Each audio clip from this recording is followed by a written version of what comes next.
Herkese merhaba arkadaşlar. Bugün yeniden bir slime oyunu oynayacağız. Normalde gerçek böyle benim yaptığım bir slime var şu an.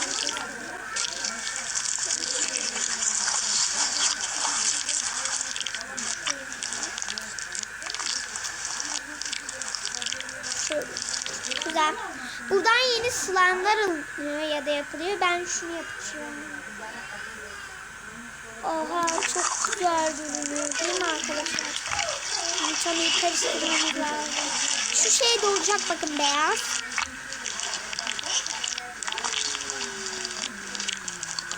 Hangi renk olsun? Pembe olsun değil mi arkadaşlar? Bence de pembe olsun. Ve güzel oldu değil mi? Kalpler ekleyelim değil mi arkadaşlar?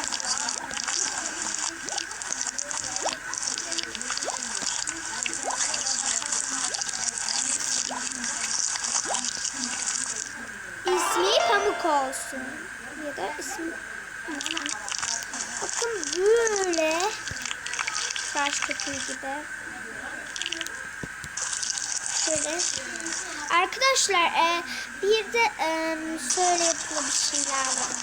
Buradan slime fon var. Mor yapacağım. Purple. Bunu oynanıyor, görüyorsunuz.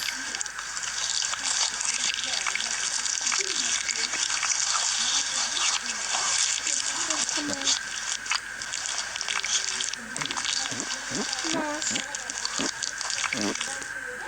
Şimdi tamam. Baktım içine. Şuraya koyayım. Evet arkadaşlar, bu renkli slime yapacağız. Buna basarız ya da ben bir tane yapmışım zaten tabletimi.